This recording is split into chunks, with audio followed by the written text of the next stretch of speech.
Roda Judá, Zap pro Caião, manda. Olá, Caio. Olá a todos vocês que estão acompanhando o programa e acompanham o trabalho da VMV-TV.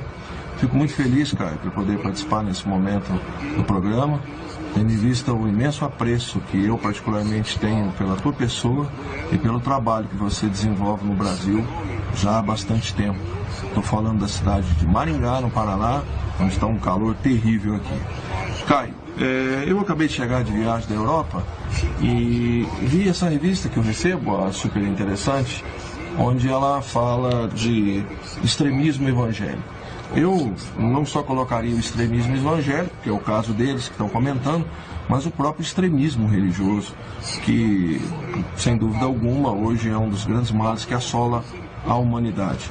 E talvez esse extremismo religioso seja o grande mal do momento, né? Que leva a tantas guerras e tantos conflitos como a gente vê.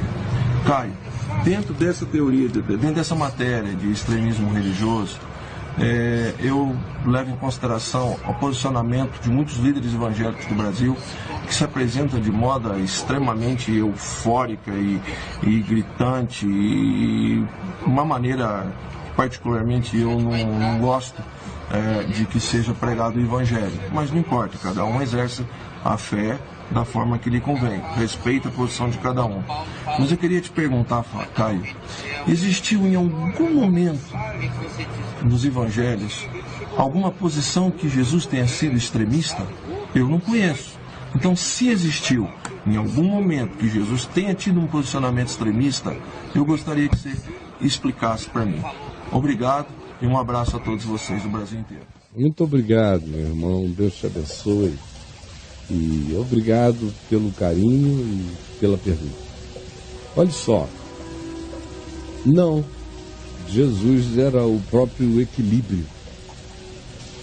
Você não encontra nele uma tendência extrema de nenhuma natureza. Tudo nele é absolutamente próprio. Inclusive a fala.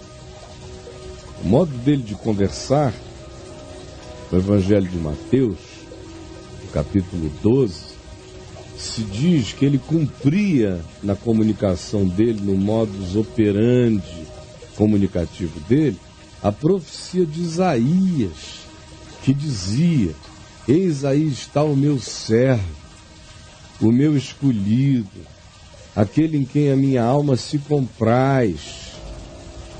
Nas praças não se ouvirá o grito da sua voz. Ele não gritará e nem contenderá.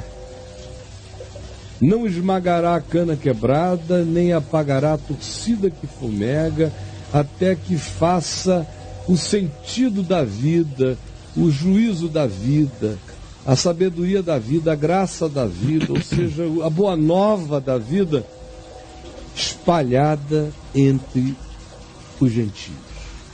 Nele esperarão os gentios. Aí alguém diria: bom, mas como Jesus não teve medidas extremas? Se você hoje mesmo leu aqui algumas medidas extremas, eu li Jesus expulsando os cambistas, os vendilhões, fez um azorrague, preparou meticulosamente. O Evangelho de Marcos diz isto, no texto equivalente, que ele entrou no dia anterior, foi o dia daquela chamada entrada triunfal que a gente leu aqui hoje, ficou observando tudo de todos os lados, foi para o pouso dele no Monte das Oliveiras ou na região de Betânia, preparou, teceu um azorrague, que é aquele chicote com 3, 4 pontas. Entrou no templo e desceu a lenha. Desceu o cacete. Aí você diz: mas não foi uma posição extrema, nem violenta, para um cara que dizia: dê a outra face. Se o teu inimigo tiver fome, dá de comer. Se te obrigar a andar 1 milha, vai com ele 2. Essas coisas todas. Como é que ele fez o que fez? Não era para ele simplesmente não fazer nada? Aquele é um momento completamente dotado pelo surto da divindade, a ponto de que a profecia que falava a respeito desse dia, daquela hora, daquela futura ocorrência, designa o sentimento do Messias naquela ação no templo, dizendo: o zelo da tua casa me consome. Bom, é uma medida extrema se Jesus é um doido. Aí tinha que ser internado. Um esquizofrênico teria que ser controlado. Se você vir algum traço nele de abuso anterior, ele está só revelando de maneira mais extrema as abusividades menores dele. Mas não, nós não vemos nada disso, em momento algum, nem antes, nem depois. No depois imediato, ele usa o azorrague e vira as mesas, expulsa os cambistas, solta as aves que estavam ali para serem compradas, para que o cara comprasse no templo e o templo faturasse com o holocausto do indivíduo. A pessoa não precisava mais nem trazer de casa, conforme a recomendação da lei de Moisés, as suas primícias.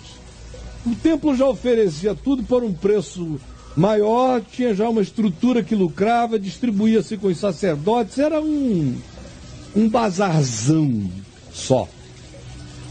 A reação dele àquilo ali é essa que a gente viu, mas olha o imediato. Logo em seguida se diz que trouxeram a ele crianças e vieram coxos, cegos, paralíticos, ele curou a todos. E também as crianças cantavam Hosana ao filho de Davi.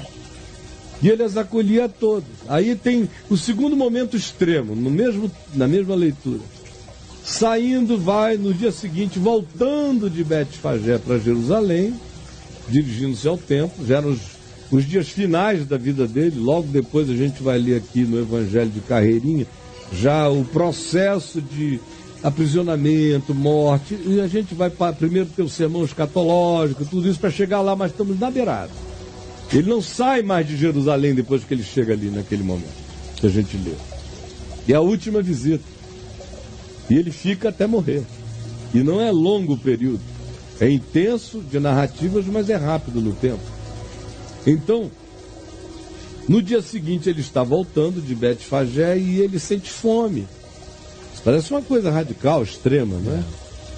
E ele olha uma figueira cheia de folhas, estende a mão à figueira procurando frutos e não encontra nada e diz: nunca mais nasça fruto de ti. E a figueira seca. Aí alguém diz: bom, essa é uma ação extrema. O Greenpeace iria dizer: com esse texto no Evangelho nós não nos converteremos, arranquem-no daí.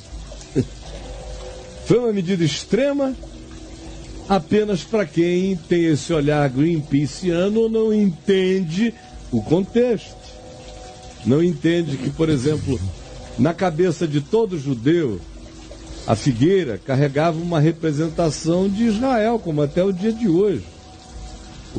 A oliveira, essas árvores da região mediterrânea estavam muito vinculadas com o sentido da experiência de sobrevivência de Israel. Por outro lado, Israel era interpretado no Velho Testamento como uma figueira frutífera. Só que o que acontece é que os discípulos entenderam, mas quem lê de longe não compreende a narrativa, é que não era tempo de figos, embora o texto diga de Marcos, não sendo tempo de figos. Bom, o que Jesus viu?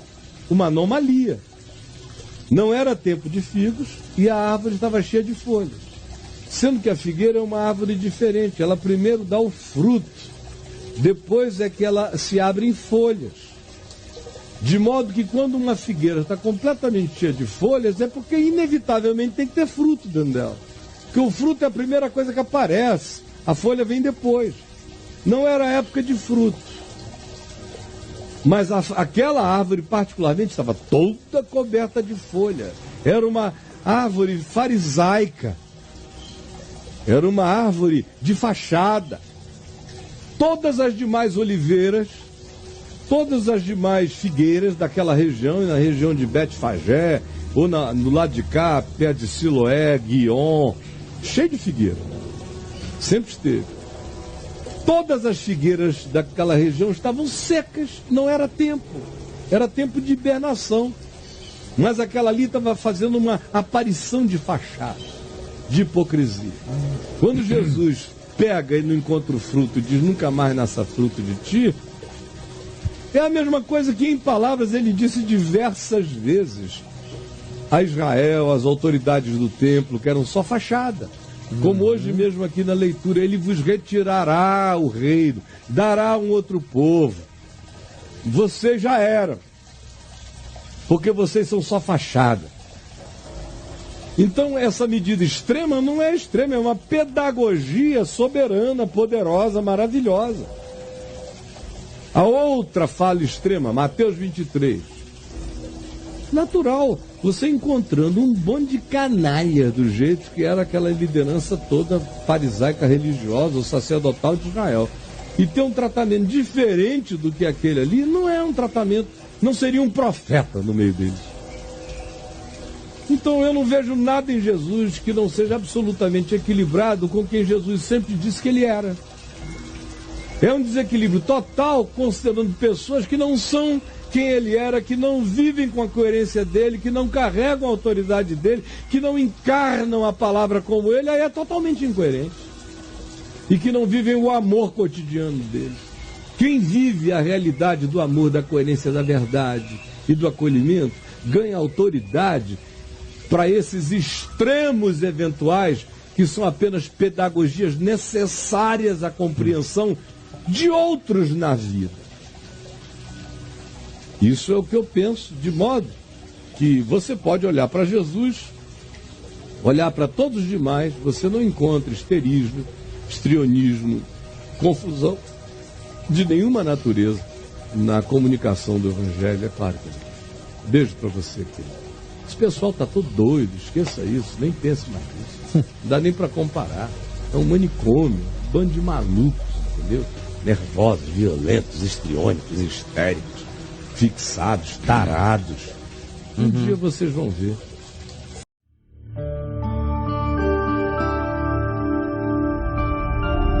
Vem IVTV, o canal é você.